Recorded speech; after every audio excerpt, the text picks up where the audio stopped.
Boom. You want right or left? Oh, either one's fine with me, so. Okay. All right, cool.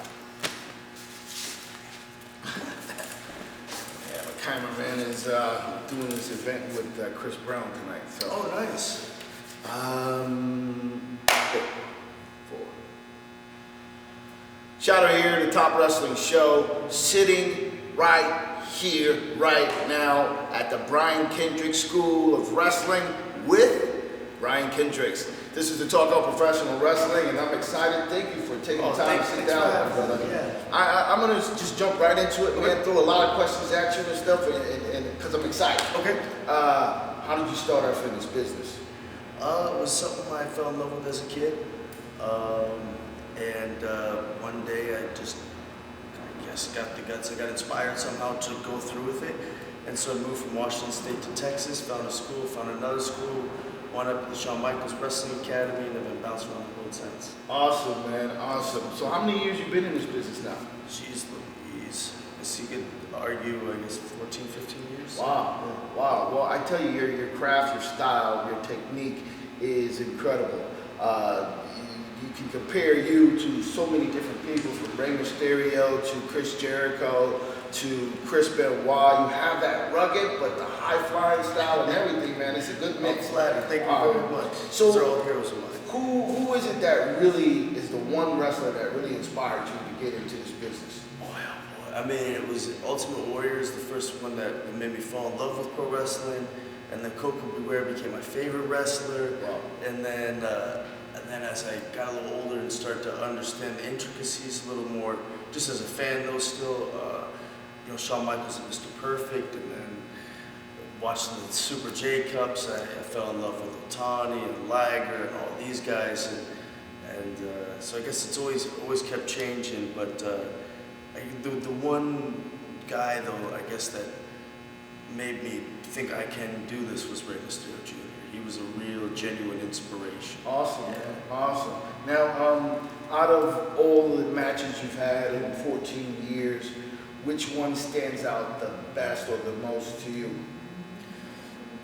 Boy, I mean, it's hard to say. I don't really have a favorite. There's some that are special to me.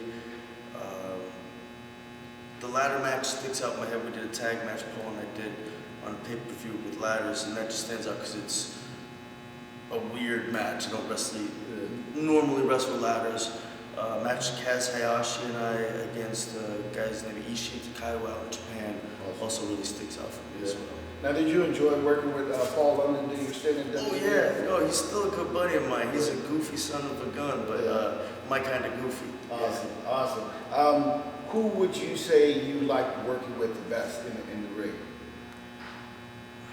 It's hard to say, but when I first broke in with Brian Danielson, American Dragon, Daniel Bryan now, as he's become quite famous in wrestling and beyond. But he was the guy when I broke in that was really trying hard, and so was I. So that was the guy who I had to keep up with when we broke into Sean's together. Awesome. So that's the guy who I always feel I've got to work my hardest with, because he's the one who I broke in with, and he knows the real me in that level. So he's the one that always forces me to work my hardest. Awesome. So you guys had some great chemistry in the ring. I see. So it's been years since we wrestled each other, but back then, probably had 500 matches when we first learned how to do it.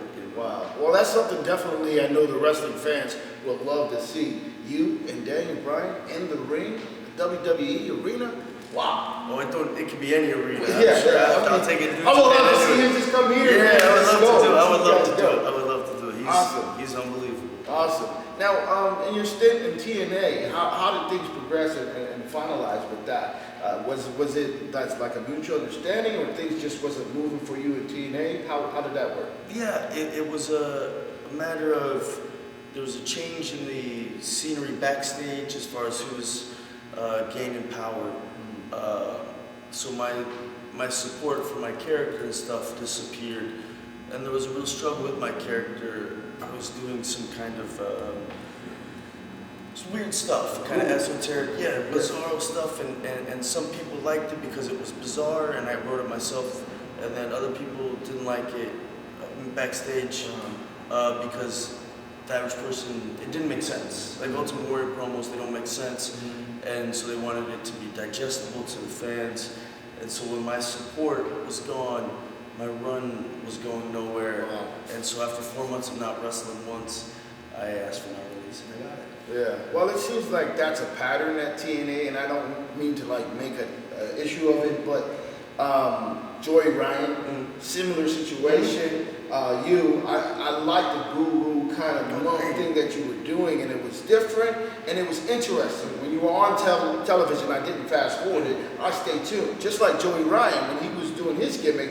I stayed tuned, but then all of a sudden, yeah, he just disappeared. It's like, what the F is going on? You know, but it's sad to say that a company like that. Do you think that this company has the opportunity still to progress and build and grow, or do you think that it's pretty much at its tail end? It's it's still got a chance to put something spectacular on TV next week. You know, so that's an opportunity. Yeah. I think they need to do something different, or else we're gonna get the same sort of stuff. Or if you follow the long-time trendsetter that is WWE, I wouldn't buy an imitation Coke. Coke's already out there, so give me something different. I'm not gonna do it, whatever. And I think it just needs to be, in my opinion, they've got the platform, they've got the finances, they've got talented wrestlers, and a lot of young talented wrestlers out there who want the opportunity. Right. I say if you go out there and do something edgy, something different, something spectacular, they have a chance. But I think they need a change of scenery backstage for that to happen. I dig. And okay, I'll ask a question. You don't have to answer it. Who's controlling things backstage now? With TNA? Yeah. Oh, I would have to imagine ultimately it boils down to the person writing the check. So Dixie Carter or her parents, however you want to say it, but the people financing the Carters, they're the ones saying, pay these people. Yeah. So ultimately it comes down to her. As far as the decisions from there, I think it's been Hulk Hogan and Eric Bischoff for some time. Right. And they've got a great track record of being very successful, and so I could see why she would invest in the guys who have the best track record. But I think it's also some fresh blood maybe mixed in there with that would help. I think they need to roll the dice with something new. I agree. I totally agree with you. And to move on to the subject, but just say this. Back when WCW was successful, back when Eric Bischoff was running things, he did one thing. He got a guy named Vince Russo and started listening to his ideas, and then this guy brought some freshness to the company. And I think that that's exactly what TNA needs. Someone like yourself, someone like Joey Ryan, the younger staff that's like trying to make it happen, start throwing out ideas and be able to, produce some of the segments in television. So, hey, it is what it is, and hopefully that they'll listen, and hopefully that they'll make some changes, because I really would hate to see that company go. There's some great talent there, and there's some great opportunities. That's it. It's a great opportunity. Yeah. Now on to where you're at now. So what are your plans now? You've got this great school. You've got some great talent coming through the school, and you're putting on a show. And so what's your plans now? Here at the school, do you plan to go back to like the big stage, or what are you planning on doing? I don't know. I mean, I enjoy teaching guys. It gives me something to do, and it feels like a bit of a purpose. I can give back to something I love. Right.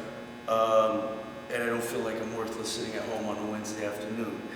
I still love getting to go travel the Indies. I just did Amsterdam with my buddy Paul, and Sabu was there, and I hadn't seen him forever. And so we had a blast, all of us, along with the great guys who showed us around. I'm going to New Japan at the end of next month. Awesome. I get to go great places thanks to wrestling, but I got to figure out how to move out of wrestling somehow. I got you. It's time for me to move on. Right, so you plan on doing any acting? Hollywood? Man, I don't know. I don't have the guts for it. I'm the talent, so I don't have the guts for it. I'd rather create something. I don't know. I always have these fantasies, but then never the guts to pull through. So we'll see. Interesting. Yeah. Now, the school. Tell the wrestling fans about the school. How can they be a part of this school? People out there there's always someone out there saying, I want to be a wrestler, but I don't know where to go. Well, I'm out here in the LA area. I just got a website up finally, bkschoolofpw.com, bkschoolpw.com. I'm also stat@gmail if you want to email me. But yeah, I run Tuesdays, Wednesdays, Thursdays, noon to 3, like a college schedule. Because my goal is for people who want to do this for a living. I want to train guys who want to not just wrestle on the weekends, but wrestle every weekend and hopefully can take it as far as they can take it. Awesome, awesome. Well, wrestling fans, Brian Kendrick, here at his wrestling school, he's doing a thing and he's opening the doors of opportunity for you, that next big star. So I want to thank you, man, for giving me the opportunity, brother. Well, thank you and for the opportunity. I want to say that it's like I look forward to seeing what's next with you, man. And I know the wrestling fans do too. Thanks a lot. I appreciate it. Thanks, brother. Thank Hey, you. this is the Top Wrestling Show. I'm your host, The Shadow, Brian Kendrick. Awesome. Let's go, wrestling fans. Shadow, be right back. Nice. Thank you very much. Dude, I awesome, appreciate it. man. Dude, I appreciate that. Can I ask one more favor? Sure, of course. Can I capture